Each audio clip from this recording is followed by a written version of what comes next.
अस्सलाम वालेकुम वरहमतुल्लाहि वबरकातुहू। मोअज़्ज़िज़ ख़वातीन हज़रात, सबसे बड़ी खबर जो है उम्मत मुसलमान के दिल को छलनी करने वाली वो वही है जो कि यकीनन आप सब जिसका लिए गमगीन है और मेरा दिल भी ज़ाहिर बात ज़ख्मी है।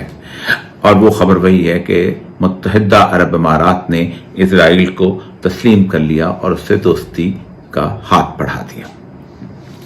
मेरे लिए खबर इसलिए अचंभे की बात नहीं कि गुज़श्ता 1 साल पहले जिस दिन वहां मंदिर तामीर हुआ था उस दिन से मैंने कुछ कालम लिखे थे और मैंने इस हवाले से गुफ्तगू भी की थी कि सैयदुल अंबिया सल्लल्लाहु अलैहि वसल्लम की फितन के ज़माने की पेशगोइयों में से एक और पेशगोई पूरी होने जा रही है। मेरे सामने सही बुखारी की जिल्द नंबर 6 है और इसमें 7116 नंबर हदीस है जो मैंने उस वक्त वहां पर पेश की थी लोगों के सामने। मैंने कहा था अब वो वक्त आ गया है कि ये पूरे का पूरा इलाका जो है वो रसूल अकरम सल्लल्लाहु अलैहि वसल्लम की उस वाज़े अहादीस की नाफरमानियों की तरफ चल निकलेगा। आप सल्लल्लाहु अलैहि वसल्लम ने फरमाया, क़यामत उस वक्त तक कायम न होगी जब तक के ज़ुल खलसा के मकाम पर कबीला दूस की औरतों के सरीन यानी उनकी हिप्स तवाफ करते हुए एक दूसरे से टकराने न लग जाए। ज़ुल खलसा के मकाम पर, और ज़ुल खलसा जो है ये कबीला दूस का बुत था कि जो उस इलाके में रखा होता था। अब इसके बारे में मैं जरा सी रिवायत मैं आपके सामने पेश कर दूं कि इस बुत के साथ सैयदुल अंबिया सल्लल्लाहु अलैहि वसल्लम ने हशर क्या किया था। हजरत जरीर बिन अब्दुल्ला जो हैं उनकी ये रिवायत है और ये भी बुखारी की हदीस है 3020। हमसे मस्तूद ने बयान किया, हमसे याया कतान ने बयान किया, उनसे इस्माइल ने बयान किया, कहा मुझसे कैस बिन अबी हादम ने बयान किया, कहा मुझसे जरीर बिन अब्दुल्ला रज़ियल्लाहु तआला अन्हु ने बयान किया कि मुझसे रसूलुल्लाह सल्लल्लाहु अलैहि वसल्लम ने फरमाया, ज़ुल खलसा को बर्बाद करके मुझे राहत क्यों नहीं देते। ये ज़ुल खलसा कबीला खसअम का एक बुतखाना था और इसे काबतुल यमानिया कहा जाता था। काबतुल यमानिया के नहीं, यमन के अंदर एक काबा पूरे अरब में वो मशहूर था क्योंकि वो काबे की तरह की चीज बनी हुई थी। जैसे खाना काबा में बुत रखे होते हैं वैसे ही वहां पर बुत रखे होते थे। उन्होंने बयान किया कि फिर मैं कबीला अहमस के 150 सवारों को लेकर चला। ये सब हजरात बड़े अच्छे घुड़सवार थे लेकिन मेरे घोड़े की सवारी अच्छी नहीं कर पाता था, मैं घोड़े की सवारी अच्छी नहीं कर पाता था। आप सल्लल्लाहु अलैहि वसल्लम ने मेरे सीने पर अपना हाथ मारा, मैंने अंगुश्त हाय मुबारक का निशान अपने सीने पर देखा। फरमाया, ऐ अल्लाह घोड़े की पुश्त पर इसे सबात अता फरमा और इसे दूसरों को हिदायत की राह दिखाने वाला और खुद हिदायत याफ्ता बना। इसके बाद जरीर रज़ियल्लाहु तआला अन्हु रवाना हुए और ज़ुल खलसा की इमारत को गिराकर उसमें आग लगा दी। फिर रसूलुल्लाह सल्लल्लाहु अलैहि वसल्लम के इसकी खबर भिजवाई। जरीर रज़ियल्लाहु तआला अन्हु के कासिद अबू अरताता हसीन बिन रबिया ने खिदमत नबी में हाजिर होकर अर्ज किया, उस जात की कसम जिसने आपको हक के साथ मबूस किया है, मैं इस वक्त आपकी खिदमत में हाजिर नहीं हुआ जब तक हमने ज़ुल खलसा को एक खाली पेट वाले ऊंट की तरह नहीं बना दिया, या उन्होंने कहा कि खारिज वाले ऊंटों की तरह मुराद वीरानी से है। जरीर रज़ियल्लाहु तआला अन्हु ने बयान किया कि सुनकर आप सल्लल्लाहु अलैहि वसल्लम ने कबीला अहमस के सवारों और कबीलों के तमाम लोगों के लिए 5 मरतबा बरकतों की दुआ की। ज़ुल खलसा में दोबारा आबादी होगी, दोबारा बुत रखे जाएंगे और दोबारा कबीला दूस जो है, कबीला दूस बड़ा कमाल का कबीला है। तो फैल बिन अमर के कबीले उसके सरबराह थे और बड़े कमाल के आदमी थे। और ये जो है इन्होंने सुना कि रसूलुल्लाह सल्लल्लाहु अलैहि वसल्लम जो है मोहम्मद नाम की एक शख्सियत वहां आई है और वो कबीलों के दरमियान निफाक पैदा करते हैं। इनके बारे में कहा जाता था कि इनका दस्तरखान इतना वसी था कि हर वक्त देगें पकी रहती थी और लोग आके खाना खाया करते थे और उनको अशराफ में बहुत मकाम और मर्तबा हासिल था। तो जब मक्का पहुंचे तो मक्का जाके उन्होंने, ये कबीला दूस के सरबराह थे, तो उन्होंने सोचा कि मैं लोगों से मिल लूं। तो लोगों ने कहा कि भाई वो तो ऐसा शख्स है, उसके पास मत जाना वरना तुम भी उसके जाल में आ जाओगे, ये तुम्हारी कबीलों को तुमसे जुदा करता है और तुम्हारी जो है वो भी खतरे में पड़ जाएगी, सरदारी भी। तो उन्होंने कहा, मैंने कान में रुई ठूंस ली और फिर मैं खाना काबा का तवाफ करने गया क्योंकि मुझे वहां के अपने बुतों को देखना था और लात को, उज़्ज़ा को, हुबल को उनको देखना था। تو اس دوران سید الانبیاء صلی اللہ علیہ وسلم حرم میں بیٹھے تلاوت کر رہے تھے، تو مجھے ان کی آواز بڑی اچھی لگی میرے کانوں میں، اور میں ان کے قریب آتا گیا یہاں تک کہ میں اس آواز کو کہ سحر میں ایسا آیا کہ مجھے لگا کہ یہ انسان کا کلام نہیں ہو سکتا۔ اور پھر انہوں نے آپ صلی اللہ علیہ وسلم کے ہاتھ پہ بیعت کر لی۔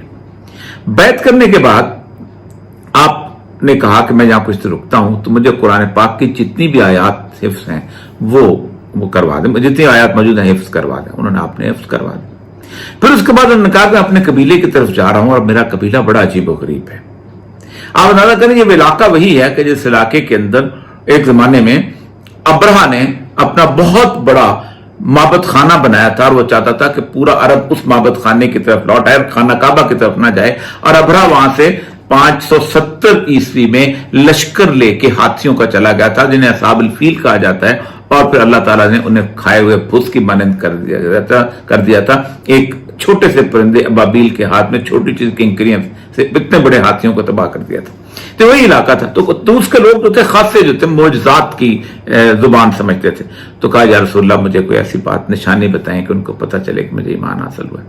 تو آپ صلی اللہ علیہ وسلم نے کہا کہ آپ کہتے ہیں کہ دعا کی کہ اے اللہ طفیل بن عمرو کو کوئی ایک نشانی عطا کرا، فرما۔ آپ روانہ ہوئے۔ روانہ ہونے کے بعد آپ کہتے ہیں جب میں اپنے قبیلے کے پاس پہنچا تو میری دونوں آنکھوں کے درمیان پیشانی میں ایک نور جو ہے وہ جگمگانے لگ گیا۔ مجھے بڑی حیرت ہوئی۔ میں نے اللہ سے دعا کیا کہ یہ بہت عجیب لگے گا، تو اسے میری لاٹھی کے اوپر کر دے۔ تو کہتے ہیں کہ ایسے میری لاٹھی کے کونے پہ قندیل کی طرح وہ ایک جیسے لالٹین لٹکتی ہے، روشنی نورانی لالٹین کی طرح وہ نور لٹکنے لگ گیا۔ اور پھر اس کے بعد وہ کہتے ہیں کہ جب میں وہاں پہنچا تو سب سے پہلے حضرت ابو ہریرہ نے قبیلہ دوس میں سے اسلام قبول کیا، پھر باقی لی تو لال کرتے رہے اور یہ کرتے رہے۔ اب یہ پورا علاقہ، اس علاقے کی ایک تاریخ ہے۔ یہ علاقہ رسول اکرم صلی اللہ علیہ وسلم کے زمانے سے پہلے ہی عرب سے بالکل علیحدہ تھا۔ یہ جزیرہ نما عرب ہے، اس کی پٹی کو اگر آپ دیکھیں تو اس کے ساتھ ساتھ وہ علاقے جس میں بحرین ہے، کویت ہے، یو اے ای میں دبئی ہے، ابو دھابی ہے، ام القوین ہے، فجیرہ ہے، پھر اس کے بعد گھومتے ہوئے آپ آئیں تو مسقط عمان ہے، پھر اس کے بعد آپ یمن کا کچھ علاقہ ہے، اور پیچھے پہ ایک پٹی کو چھوڑ کے پھر صنعا اور عدن کا جو علاقہ ہے، یہ سارا جو تھا یہ 2240 قبل مسیح میں ارطغرل جو تھا ساسانی حکمران، اس نے اس کو ایرانی سلطنت میں شامل کر لیا تھا، اور یہ ایرانیوں کا حصہ تھا ظاہر بات۔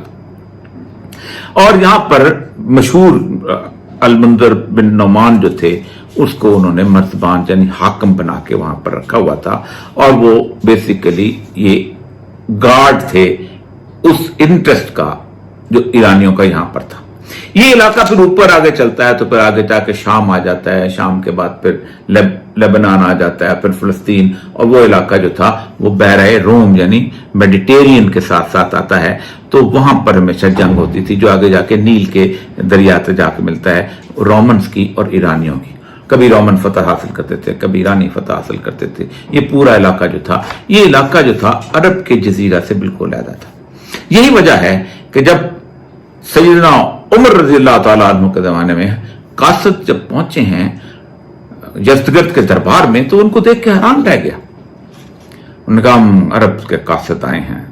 تو اس نے کہا کہ تم لوگوں کی جرت کیسے ہوئی یہاں پر آنے کی؟ ہم تو اپنے گورنر کو کہا کرتے تھے اور تمہارا دماغ سیدھا کر دیا کرتے تھے، آج تمہارے دربار میں اور پھر اس کے بعد جو اس نے فکرے کہے ہیں اس فکروں کو فردوسی نے بڑی خوبصورت بات سے سمیٹا ہے۔ اس نے کہا ہے، فردوسی کا شاہ نامہ بڑا مشہور ہے اس تاریخ کے اوپر، اس نے کہا عرب شیر شتر خوردن سوسمار عرب را بجائے رسید استقار، کہ اونٹنیوں کا دودھ پینے والوں اور گو کا گوشت کھانے والے عربوں، تمہیں کیا سوجی ہے کہ تم کہ تخت کیہان کنن آرزو، کہ کیہان کے تخت کی آرزو کرتے ہو؟ تفو پر تو اے چرخ کرتا تفو، اے پرانے آسمان تم پر تف ہے کہ تم آج دن دکھا رہا ہے۔ تو یہ وہ لوگ تھے کہ جو اس علاقے کے اندر آباد تھے، اور سید الانبیاء صلی اللہ علیہ وسلم کی جب دعوت یہاں پہنچی ہے تو اس میں یہ خصم کا علاقہ ہے، دوس کے علاقے کے لوگ، یہاں کے علاقے کے لوگ، ان علاقوں کے اندر بھی یہ لوگ آئے تھے، اور آپ صلی اللہ علیہ وسلم نے اس مرکز کو خاص طور پہ تباہ و برباد کیا تھا جو کہ اس یو اے ای کے اس کونے سے ہو کے اس علاقے میں آتا ہے۔ खसम के बारे में एक और वाक़या बड़ा मशहूर है जिसके ऊपर सैयदुल अंबिया सल्लल्लाहु अलैहि वसल्लम, खसअम बेसिकली ये उनके कबीले का नाम, ये 9 हिजरी का वाक़या है और इस वाक़े के भी अंदर कमाल जैसे कहते हैं एक दास्तान इबरत है। और उसके मद रसूल सल्लल्लाहु अलैहि वसल्लम में वो जो बुनियादी हदीस है वो कि आपने एक बुनियादी उसूल बयान किया है कि मुसलमानों को रहाइश कहाँ अख्तियार करनी चाहिए। ये तिरमिज़ी और अबू दाऊद की हदीस है। इसमें रसूल सल्लल्लाहु अलैहि वसल्लम ने फरमाया कि कसम के इलाके में वो वाक़यात ऐसे हैं कि कसम के इलाके में एक मुकातला हुआ तो खसम के इलाके के अंदर कुछ मुसलमान भी वहां रहते थे और उनके दौरान वो अपनी इबादत वगैरह करते थे ना, छुप के रहते थे। जाहिर बात है कि उनके साथ थे, उनको मालूम था और उनका अंदाजा ही ना हो सका जब मुसलमानों का लश्कर पहुंचा कि ये मुसलमान हैं या वो उनके खसम के मुनकरीन में से हैं या काफिर में से हैं, तो वो भी उनके साथ बेचारे जो हैं कत्ल हो गए, जिस पर रसूल सल्लल्लाहु अलैहि वसल्लम ने उनकी आधी दैयत जो है वो अदा की कि ये मुसलमान चूंकि बगैर किसी वजह के मारे गए हैं तो इनकी दैयत दी जाए। और वहां आप सल्लल्लाहु अलैहि वसल्लम ने फिक्रा बोला था, अना बरीउम मिन कुल्लि मुस्लिमिन युकीमु बैना अज़हर अल मुशरिकीन, मैं उस शख्स से बरी हूं, मैं मोहम्मद रसूलुल्लाह उस शख्स से बरी हूं, यानी क़यामत के दिन मेरे ऊपर उसका कोई हक नहीं, उस शख्स का जो मुशरिकीन के दरमियान रिहाइश अख्तियार करता है। और फिर सहाबा ने पूछा कि मुसलमानों को काफिरों से कितनी दूर रहना चाहिए, तो आपने कहा इतनी दूर को एक दूसरे की आग को ना देख सके। यार चूल्हे जलते थे, उसके बाद वो तो बाहर सेम भी बनाते थे, बाहर इलाकों में भी इकट्ठा होकर वो अब दुम्बे वगैरह और ऊंट वगैरह जो थे उनकी रोश वगैरह बनाते थे, तो आग ना देख सके ताकि उनकी रिहाइश बिल्कुल अलहदा नजर आए और मुसलमानों की बस्तियां अलहदा हों और मुशरिकीन के दरमियान वो रिहाइश का, यहां से वो नेशन स्टेट्स के अंदर भी मुशरिकीन की रिहाइश जो है उसका कोई तस्वर जो है वो नहीं मिलता। ये पूरा इलाका, अब इस पूरे इलाके के अंदर सबसे पहले सैयदुल अंबिया सल्लल्लाहु अलैहि वसल्लम की हदीस जिब्रील जो है उसके आसार नुमाया होने शुरू हुए। हदीस जिब्रील वो हदीस है कि जिसके अंदर एक दफा हजरत जिब्रील अलैहिस्सलातु वस्सलाम जो हैं वो नबी अकरम सल्लल्लाहु अलैहि वसल्लम के पास तशरीफ लाए, बल्कि हदीस यूं है और ये बुखारी में भी है, मुस्लिम में भी है और बहुत सारी जगहों पे है कि सहाबा ने देखा कि हम बैठे हुए थे तो अचानक एक हसास बशास शख्स जो है वो रसूलुल्लाह सल्लल्लाहु अलैहि वसल्लम के पास आए हैं, खूबसूरत लिबास उनके और उस पर उसको थकन के भी आसार नहीं थे और मदीने का आदमी भी नहीं लगता था, और आके आपके जानू के साथ जानू मिला के बैठ के और सवाल करना शुरू किया। उन्होंने पहला सवाल ये किया कि इस्लाम क्या है, आप सल्लल्लाहु अलैहि वसल्लम ने बताया कि इस्लाम ये है। फिर दूसरा सवाल किया कि ईमान क्या है, आप सल्लल्लाहु अलैहि वसल्लम ने बताया कि ईमान क्या है, साथ उसने सदकता, आपने सच कहा। फिर तीसरा सवाल उन्होंने ये कहा कि क़यामत के बारे में क्या कहते हैं आप, तो आप सल्लल्लाहु अलैहि वसल्लम ने क़यामत के बारे में जितना पूछने वाला जानता है उतना ही जवाब देने वाला जानता है। तो फिर आपने कहा कि पूछा कि अशरातुस्सा, अलामात क़यामत क्या है, तो आपने 2 अलामात बताई थी। पहली अलामत आपने ये बताई थी कि नंगे पांव चलने वाले चरवाहे ऊंची ऊंची बुलंद बाला इमारतें बनाने में मुकाबला करेंगे आपस में जततालू, और दूसरी आपने अलामत ये बताई थी कि लौंडी अपने आका को जन्म लेगी। पहली अलामत जो है वो आज से तकरीबन 20 साल कबल, जब इमार और नखील और फलाना और रेपड़ी टावर, डबल एम्पायर स्टेट से डबल टावर और ये चीजें जब बननी शुरू हुई तो किसी को अंदाजा नहीं था, और तमाम तर वो पैसा जो इंटरनेशनल बैंकिंग सिस्टम का पैसा है, जो यहूदियों का पैसा है, जो वहां पहुंचना शुरू हुआ। पहली बगावत इस खित्ते से शुरू हुई, और ये खित्ता मैं आपको बताया है कि सेंट्रल अरब जो था उस पर कभी किसी आलमी ताकत की हुकूमत नहीं रही, ना रोमन्स की हुकूमत रही है, और अल्लाह ताला ने बिल्कुल उसको पाक और पवित्र खित्ता रखा। लेकिन ये पट्टी जो थी ये बहरीन से लेके, इसीलिए बहरीन तो वही जगह थी जहां से करामता उठे थे और उन्होंने खाना काबा से हजर अस्वद चोरी किया था, 21 साल तक वहां लेके चले गए थे बनो अब्बास के जमाने में, और वहां पर बकायदा उन्होंने मेहदी की खिलाफत कायम की हुई थी। अगरचे के उसके शिया भी खिलाफ थे, सुन्नी भी खिलाफ थे, लेकिन बुनियादी तौर पर इसी पूरे खित्ते के अंदर ये सारा कुछ होता है। तो इस जगह दूसरी बड़ी अलामत, एक तो पहली अलामत ये थी कि आप सल्लल्लाहु अलैहि वसल्लम ने फरमाया कि यहां पर ऊंची इमारतें बनेंगी। दूसरी अलामत, और वो बहुत अहम अलामत, आप सल्लल्लाहु अलैहि वसल्लम का हुक्म है, बल्कि हजरत अबू उबैदा इब्न जर्राह की रिवायत, बुखारी की रिवायत है कि आप सल्लल्लाहु अलैहि वसल्लम ने फरमाया था, आखिरी जो हुक्म दिया है अपने विसाल से, दुनिया से रुखसत होने से, पर्दा करने से पहले बात कि यहूदियों को जजीरा अरब से निकाल दो। और एक और रवायत इसी तरह की है, ला यज्तमिउ दीनैन फी जजीरतिल अरब, कि जजीरा अरब में कभी दो दीन जमा नहीं होंगे। यूनाइटेड अरब अमारात वो पहला मुल्क है कि जिस मुल्क के अंदर तमाम अदियान को जगह दी गई। आप अंदाजा करें कि मैं और आप कहीं पोर्क जाके खरीदना चाहें तो पोर्क को लफ्ज नहीं समझेंगे, पोर्क क्या है या ये क्या है। जबकि जो लोग कुरान पढ़ते हैं, जिनको अरबी आती है, वो तो लहमल खंजीर उनको पता होता है कि खंजीर का गोश्त क्या चीज है। कुरान के अंदर ये लफ्ज आता है। आप अंदाजा करें कि दुबई के एयरपोर्ट के ऊपर बाकायदा लहमल खंजीर लिखा होता है, खानों के दरमियान पड़ा होता है और लोगों को बेचा जाता है। फिर वो तमाम तर चीजें जो वेस्टर्न लाइफ की हो सकती थी, वो सारी की सारी आबाद की, दुनिया जहान की तवाइफों को वहां इकट्ठा किया और एक वहां अड्डा वहां पर बनाया गया, और वो सारे का साथ सरमाया जैसा यहूदी सरमाया था। और ये जो आज ऐलान हुआ है, ये कोई नया ऐलान नहीं है, ये ऐलान तो असल में हो चुका हुआ था, जिसको उन्होंने आगे लेके गए। ऐसी कैफियत के अंदर अब इन्होंने उस चीज का ऐलान किया है, क्योंकि 2006 से पहले यह फैसला हो गया था कि बैरूत को हमने तबाह करना है और दुबई को हमने आबाद करना है। लेकिन मैं यहां पर यह समझता हूं कि अपने तमाम उन लोगों को वार्न करूं कि ये जो मुआहदा हुआ है, यह मुआहदा अगली उन अलामात की एक तरतीब को जाहिर करता है, क्योंकि आप सल्लल्लाहु अलैहि वसल्लम ने सबसे अहम तरीन बात यह बताई है। आपने बहुत सारी हदीसें हैं जिनके अंदर एक लफ्ज बड़ा कॉमन है, आम है।